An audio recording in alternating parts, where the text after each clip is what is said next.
दोस्तों स्वागत है आप सभी का हमारे चैनल की एक बिल्कुल ही नई वीडियो के अंदर, जहां पर आज एक बार फिर से हम बात करने वाले हैं काइजू नंबर 8 के मांगा के बारे में। इससे पहले हम काइजू नंबर 8 के मांगा पर टोटल 8 वीडियोस डाल चुके हैं और मुझे बताते हुए बहुत खुशी हो रही है कि आपको वो सारी वीडियोस बहुत पसंद आ रही हैं और इसीलिए मैंने भी काइजू नंबर 8 के मांगा की पूरी प्लेलिस्ट बना दी है ताकि आप सभी प्लेलिस्ट के जरिए उन सारी वीडियोस को एक साथ देख सकें एंड आपको काइजू नंबर 8 के मांगा की स्टोरी समझने में कोई भी दिक्कत ना आए। सो जिन्होंने भी इससे पहले के पार्ट्स नहीं देखे हैं वो सभी जल्दी से हमारे चैनल के अंदर जाकर उन सारी वीडियोस को देख लीजिए एंड अगर आप पुरानी सारी वीडियोस देख चुके हैं तो फिर आप बड़े आराम से इस वीडियो को कंटिन्यू कर सकते हैं। सो आज की वीडियो भी बहुत ही कमाल करने वाली है, इसलिए आप सभी से भी पूरा एंड तक जरूर देखना। और अगर आप में से कोई भी हमारे चैनल को पहली बार देख रहा है तो आप जल्दी से हमारे चैनल को सब्सक्राइब कर लेना एंड सब्सक्राइब बटन के बगल के बेल आइकन को भी ऑल पर सेट कर लेना। बाकी इस वाली वीडियो पर भी 2000 लाइक्स का एम है, इसलिए वीडियो को जल्दी से लाइक भी कर देना और हाँ, वीडियो पर कमेंट करना बिल्कुल भी मत भूलना क्योंकि एज आई ऑलवेज सेज आप सभी के लाइक्स और कमेंट से ही हमें मोटिवेशन मिलता है। तो फिर आइए अब हम बिना किसी देरी के आज की इस कमाल की वीडियो को स्टार्ट करते हैं और काइजू नंबर 8 के मांगा के चैप्टर नंबर 48 के आगे की स्टोरी को जानते हैं।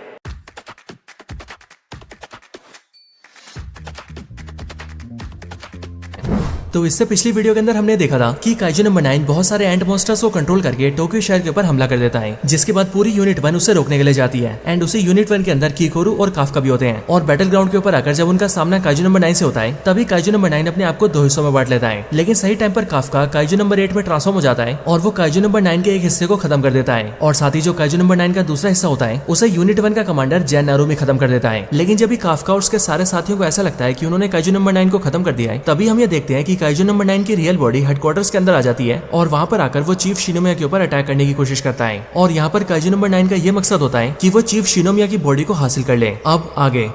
तो चैप्टर नंबर 49 के स्टार्ट होते हम ये देखते हैं कि काइजू नंबर 9 की जिस बॉडी को काफका ने मार दिया होता है वो काफका से कहता है, मैं आज अपने मकसद को पूरा करके रहूंगा और आज मैं मॉन्स्टर्स की उस महान पावर को हासिल कर लूंगा। ये सब सुनने के बाद ही काफका बहुत चौंक जाता है और इसीलिए वो चिल्लाते हुए नारुमी से कहता है, कमांडर नारुमी, ये काइजू नंबर 9 की असली बॉडी नहीं है और काइजू नंबर 9 अभी भी जिंदा है। और हम ये देखते हैं कि इस बात को सुनकर नारुमी के भी होश उड़ जाते हैं। इसके बाद ही सीन शिफ्ट होता है और हम सीधा हेडक्वार्टर्स में देखते हैं। हेडक्वार्टर्स के अंदर सभी ऑफिसर्स की आंखें फटी की फटी रह जाती हैं क्योंकि इस टाइम पर उन सबके सामने काइजू नंबर 9 आ चुका था और इस टाइम पर देखते ही देखते वो काफी बड़ा हो चुका था। हालांकि इधर बैटल ग्राउंड के ऊपर हम ये देखते हैं कि काफका एक बार फिर से काइजू नंबर 8 बनता है और वो वायरलेस के जरिए कमांडर नारुमी और कीकोरू को बताता है कि हमने अभी जिन 2 काइजू नंबर 9 से फाइट करी थी वो दोनों असली नहीं थे और असली काइजू नंबर 9 इस टाइम पर हेडक्वार्टर्स के अंदर है और उसका असली टारगेट चीफ शिनोमिया है। और फिर ये बोलने के बाद ही काफका तेजी से हेडक्वार्टर्स की तरफ भागता है। इसके साथ ही कमांडर नारुमी भी पूरी तेजी से हेडक्वार्टर्स जाता है और इधर जैसे ही कीकोरू भी इस बारे में सुनती है वैसे वो जोर से चिल्लाती है, डैडी, और ये बोलकर वो भी हेडक्वार्टर्स की तरफ भागती है। इधर हेडक्वार्टर्स के अंदर चीफ शिनोमिया तेजी से काइजू नंबर 9 के सामने आ जाते हैं और वो चिल्लाते हुए अपने सारे ऑफिसर से कहते हैं, ऑफिसर्स जल्दी बाहर निकलो यहाँ से। और फिर चीफ के ऑर्डर्स मिलते ही वो सभी वहाँ से निकलकर जाने लगते हैं। लेकिन काइजू नंबर 9 को देखकर वो सारे ऑफिसर्स बहुत ज्यादा डर चुके होते हैं। उन सभी को वहाँ से भागते हुए देखकर काइजू नंबर 9 एक ऑफिसर के ऊपर अपनी उंगली करता है एंड उसके ऊपर अटैक कर देता है। लेकिन उसका अटैक जैसे उस ऑफिसर को लगता है कि उससे पहले हमें देखते हैं कि उसके अटैक के सामने चीफ शिनोमिया आ जाते हैं और इस टाइम पर उनके हाथों में लोहे का बॉक्स होता है जिसकी मदद से उन्होंने अटैक को रोक दिया होता है। इसके बाद ही चीफ शिनोमिया वाइस चीफ और एक दूसरे सीनियर ऑफिसर से कहते हैं, लगता है ये मॉन्स्टर मेरे पीछे पड़ा है, इसीलिए तामी, नोगिसाका, मेरी बात सुनो, सारे ट्रुप मेंबर्स को अपने साथ बाहर लेकर जाओ और जब तक मैं यहाँ पर हूँ मैं किसी को कुछ नहीं होने दूंगा। लेकिन चीफ शिनोमिया जैसे ही ये बोलते हैं वैसे ही सीनियर ऑफिसर नोगिसाका कहते हैं, इसाओ, पागलों जैसी बात मत करो, मैं तुम्हें यहाँ अकेले फाइट नहीं करने दूंगा और मैं भी इस लड़ाई में तुम्हारा साथ दूंगा। लेकिन उनकी इस बात को सुनते ही वाइस चीफ उनसे कहते हैं, नोगिसाका, बात को समझो, हम अपनी पावर से इन दोनों की लड़ाई में कुछ नहीं कर सकते। अगर हमने इसाओ की मदद करने की कोशिश भी की तो हम सिर्फ उसका काम बढ़ाएंगे और इसलिए उसका फोकस लड़ाई में नहीं बल्कि हमें बचाने पर होगा। क्योंकि मुझे ये सब कहते हुए अच्छा तो नहीं लग रहा है, लेकिन ये बात सच है कि हमारा दुश्मन बहुत स्ट्रॉन्ग है और इसीलिए हमें इसाओ को सब कुछ हैंडल करने देना होगा। इसके बाद ही हमें देखते हैं कि चीफ शिनोमिया अपने सूट को प्रॉपर्ली एक्टिवेट कर लेते हैं एंड अब वो भी लड़ाई के लिए पूरी तरह से तैयार होते हैं। लेकिन इसके ठीक बाद ही हमें देखते हैं कि काइजू नंबर 9 भी चीफ शिनोमिया के करीब आ जाता है और इस टाइम पर वो चीफ शिनोमिया से काफी बड़ा होता है। वो चीफ से कहता है, मैंने सोचा नहीं था कि मेरी दोनों बॉडी इतनी जल्दी खत्म हो जाएगी। ओ हाँ, हो सकता है वो मेरे जितने स्ट्रॉन्ग ना हो और शायद इसीलिए वो दोनों इतनी जल्दी मारे गए, लेकिन मैं बहुत स्ट्रॉन्ग हूँ। इसके बाद ही हम चीफ शिनोमिया को देखते हैं जो कि अपनी मेमोरीज के अंदर उस टाइम को याद करते हैं जिस टाइम पर उन्होंने काफका को यूनिट 1 में डाला होता है। क्योंकि उस टाइम पर उन्होंने नारुमी से बोला होता है कि वो एक ऐसा डिवीजन तैयार कर रहे हैं जो कि सबसे पावरफुल काइजूस को भी बड़े आराम से मिटा सके। लेकिन यहाँ प्रेजेंट टाइम में चीफ शिनोमिया खुद से कहते हैं, लगता है काइजू नंबर 9 मेरे प्लान से भी काफी आगे है क्योंकि मैंने जितना प्लान किया था तुम मुझसे भी तेजी से इवॉल्व हो रहे हो। लेकिन फिर इसके बाद ही काइजू नंबर 9 चीफ शिनोमिया के ऊपर अटैक कर देता है और वो उनके ऊपर एक जोरदार पंच मारता है। लेकिन लेकिन चीफ शिनोमिया सही टाइम पर उसके पंच को ब्लॉक कर देते हैं और उसके पंच के ऊपर अपना पंच मारते हैं। और फिर इसके बाद ही जैसे उन दोनों का पंच टकराता है वैसी वहाँ पर इतनी पावरफुल शॉकवेव क्रिएट होती है कि उससे हेडक्वार्टर्स की सारी चीजें तबाह होने लगती हैं। हालांकि इस टाइम पर भी चीफ शिनोमिया अपने ऑफिसर्स की चिंता करते हैं और वो चिल्लाते हुए सारे ऑफिसर से कहते हैं सब के सब जल्दी निकलो यहाँ से। लेकिन यहीं पर ही वाइस चीफ इस फाइट को देखकर मन में सोचते हैं कि इस काइजू नंबर 9 के बारे में 3rd डिवीजन ने हमें जो रिपोर्ट दी थी उस रिपोर्ट के हिसाब से काइजू नंबर 9 का फोर्टिट्यूड 8.5 है और इतना फोर्टिट्यूड बहुत ज्यादा होता है। इसीलिए अगर ये बात सच है और काइजू नंबर 9 सच में इतना पावरफुल है तो इस टाइम पर इसाओ शिनोमिया भी उसे रोकने में नाकाम हो जाएंगे। लेकिन हाँ, अगर इसाओ शिनोमिया अपनी पूरी पावर्स को यूज करे तो शायद तब वो इस मॉन्स्टर को रोक सकते हैं। लेकिन ये इनकी फाइट के अंदर हम ये देखते हैं कि काइजू नंबर 9 चीफ शिनोमिया के ऊपर भारी पड़ने लगता है और वो एक पंच मार के चीफ शिनोमिया को जमीन में लिटा देता है और बिना रुके उनके मुंह पे पंचेस मारने लगता है और उसके पंचेस इतने पावरफुल होते हैं कि उसकी वजह से चीफ शिनोमिया की हालत बहुत बुरी हो जाती है। ये सब देखकर वाइस चीफ और नोबिजाका दोनों की आंखें फटी की फटी रह जाती हैं और उन्हें बिलीव ही नहीं हो रहा होता है कि काइजू नंबर 9 ने चीफ शिनोमिया की इतनी बुरी हालत कर दी होती है। और इसीलिए ये सब देखकर वाइस चीफ अपने मन में सोचता है कि हमने इसके बारे में जितना सोचा था ये तो उससे भी ज्यादा पावरफुल है। इधर फाइट के अंदर काइजू नंबर 9 एक बार फिर से चीफ शिनोमिया के मुंह पे एक और पंच मार रहा होता है, लेकिन उसका पंच लगने से पहले हम ये देखते हैं कि चीफ की बॉडी पूरी तरह से चमकने लगती है और उनकी बॉडी से बिजली निकलने लगती है। इसके बाद ही चीफ शिनोमिया अपनी मेमोरीज के अंदर अपनी बेटी और अपनी वाइफ को याद करते हैं और उन्हें अपनी फैमिली का हंसता हुआ चेहरा दिखता है। और इन सब चीजों को सोचते हुए वो कहते हैं कि अब चाहे कुछ भी हो जाए लेकिन आज इसी वक्त मैं यहाँ पर तुम्हें खत्म करके ही रहूंगा। इधर दूसरी साइड हम नारुमी को देखते हैं जो कि तेजी से भागते हुए चीफ के पास जा रहा होता है और भागते भागते वो खुद से कह रहा होता है चीफ बस थोड़ी देर और मैं वहाँ पहुंचने वाला हूँ, बस थोड़ी देर। इसके बाद ही हम फिर से हेडक्वार्टर्स देखते हैं जहाँ पर चीफ को छोड़ के सारे ऑफिसर्स हेडक्वार्टर से निकल जाते हैं। इसके बाद ही ऑपरेशन रूम के अंदर से एक दूसरा ऑफिसर चीफ को वायरलेस के जरिए कहता है चीफ शिनोमिया सभी लोग हेडक्वार्टर से निकल चुके हैं और इसीलिए आप भी जल्दी से बाहर निकल जाइए। बट ये सुनकर चीफ उसे बताते हैं कि ऐसा करके कोई फायदा नहीं है और वो इसीलिए क्योंकि ये मॉन्स्टर मुझे ट्रैक कर सकता है, जिसका मतलब मैं चाहे कहीं भी चला जाऊँ ये मुझे ढूंढ ही लेगा और इसीलिए मुझे यहीं रहकर इसका सामना करना होगा। इसके आगे चीफ उस ऑफिसर से कहते हैं सुनो कुरुसु, तुम भी इस इलाके से बाहर निकल जाओ और यहाँ से जाके अपनी जान बचाओ। लेकिन ये सुनकर वो ऑफिसर जिसका नाम कुरुसु होता है वो चीफ से कहता है नहीं चीफ, मैं कहीं नहीं जाऊंगा क्योंकि मेरा काम है आपकी मदद करना और इसीलिए जब तक आप इस मॉन्स्टर को हरा नहीं देते तब तक मैं आपकी मदद करूंगा, इसीलिए सर मुझे अपनी मदद करने दीजिए। ये सुनकर चीफ उसे एग्री कर देते हैं और फिर वो कुरुसु से कहते हैं तो चलो कुरुसु अब इसे दिखाते हैं कि हम क्या कर सकते हैं। और फिर ये बोलकर ही चीफ शिनोमिया अपने सूट की सारी पावर्स को अनलीश कर देते हैं, जिसका मतलब अब चीफ शिनोमिया का सूट 100% पर काम करेगा। इस चीज को कुरुसु अपने मॉनिटर पर देखता है और इसीलिए ये देखकर वो अपने मन में सोचता है कि चीफ ने अपनी पूरी रिलीज फोर्स को एक्टिवेट कर लिया है, लेकिन ऐसा करना उनके लिए खतरनाक हो सकता है क्योंकि ऐसा करके उनकी बॉडी पर बहुत जोर पड़ेगा और इसके साथ ही ऐसा करके उनकी जान को भी खतरा सकता है। लेकिन हाँ, इसके बदले में चीफ को जो पावर्स मिलेंगी उन पावर्स का कोई मुकाबला नहीं है। चीफ की पावर्स अब एक मेगा मॉन्स्टर जितनी हो चुकी है और इसीलिए अब चीफ शिनोमिया ह्यूमन फॉर्म में रहते हुए भी एक डाइकाइजू जितने पावरफुल हो चुके हैं। इधर हम चीफ को देखते हैं जो कि अपनी सारी पावर्स को अनलीश कर चुके होते हैं और फिर इसके बाद ही चीफ और काइजू नंबर 9 एक बार फिर से एक दूसरे को पंच मारते हैं और इस बार जैसे इन दोनों का पंच टकराता है वैसे हेडक्वार्टर्स के अंदर पहले से भी बड़ी तबाही मचती है और मानो कि आसपास की सारी चीजें टूटने लगती है। इसके बाद ही चीफ शिनोमिया काइजू नंबर 9 के ऊपर troop style hand to hand combat fourth form use करते हैं, जिस अटैक को कहा जाता है एसेंशन ब्लास्ट। और इस हमले से चीफ शिनोमिया काइजू नंबर 9 को ऊपर उछाल देते हैं और फिर इसके बाद ही वो काइजू नंबर 9 के मुंह पर एक और पंच मारते हैं जो अटैक होता है लोटस स्ट्राइक फर्स्ट फॉर्म। और चीफ का ये पंच इतना पावरफुल होता है कि उनके पंच की वजह से काइजू नंबर 9 के चेहरे के कई हिस्से हो जाते हैं और उसका पूरा सर फट के नीचे गिर जाता है। लेकिन हम ये देखते हैं कि इस हमले को देखकर काइजू नंबर 9 की बॉडी कहती है क्या कमाल की ताकत है, दिखाओ और दिखाओ, मुझे